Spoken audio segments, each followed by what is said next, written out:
Un land Frozen arrive à Disneyland. C'est l'annonce qui a été faite ce lundi 24 novembre 2025. Un paquet de nouveautés arrive dans notre parc français. À commencer par le land Frozen qui va arriver dans les studios, qui vont d'ailleurs changer de nom pour devenir Disney Adventure World. Ces nouveautés vont venir agrandir le deuxième parc de Disneyland, avec un nouveau lac immense, un nouveau château et des montagnes en arrière-plan. Mais ce n'est pas tout. Un nouveau land entier thématisé sur la Reine des Neiges va faire son apparition. Et quand on voit les photos, c'est vraiment joli. Une nouvelle attraction va aussi faire son apparition, nommée Frozen Ever After. En gros, c'est un boat ride, une petite balade en bateau. Un peu comme la croisière d'épis de maïs au parc Astérix. Il y aura aussi des nacelles tournoyantes, un peu comme les tasses de Alice au Pays des Merveilles dans le parc principal, mais cette fois-ci thématisées autour du film Réponse, et des chaises volantes sur le thème du film Là-haut.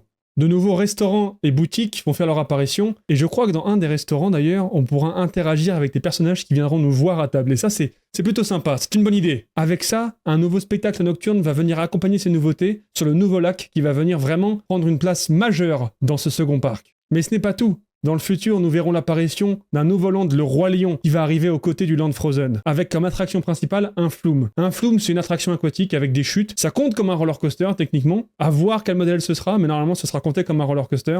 Par exemple, c'est un peu comme Menhir Express au parc Astérix ou Chiapas à Fantasyland. Et dans un futur plus lointain, peut-être que nous pourrons voir l'apparition d'un land Avatar et d'un land Star Wars. Mais pour l'instant, ce n'est pas sûr. Il y a aussi des rumeurs sur un projet de 3e parc, mais encore une fois, je le précise, ce ne sont que des rumeurs.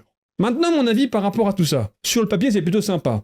C'est plutôt joli quand on voit les photos, mais j'y vais quand même avec des pincettes, puisque comme je l'ai dit dans un précédent TikTok, les dernières sorties à Disneyland Paris étaient plutôt décevantes. En tout cas, de mon point de vue. Et surtout, je trouve ça dommage de ne pas avoir plus de nouvelles attractions, et surtout, des grosses attractions. Je trouve ça dommage de se limiter à juste un boat ride, des tasses, un type d'attraction qu'on a déjà dans le parc principal, et surtout des chaises volantes. Parce que les chaises volantes, il y en a dans tous les parcs du monde, et du coup, c'est pas vraiment une nouveauté en soi. Donc j'y vais avec des pincettes. Pour moi, c'est très bien d'agrandir le parc studio qui va devenir Adventure World, on le rappelle. Ça va être très joli, ça va être très cool et je pense que ça va ravir les fans de Frozen. Et surtout, le parc studio manquait d'espace, qui était vraiment un parc secondaire. Bref, voilà les nouveautés annoncées de Disneyland Paris. Pour le Land Frozen et tout ce qui l'accompagne, la date de sortie est fixée au 29 mars 2026. Beaucoup de projets futurs, des spéculations et des rumeurs aussi. Et toi, t'en penses quoi des annonces de Disneyland Paris? Comme d'habitude, n'hésite pas à venir le dire en commentaire, on pourra discuter.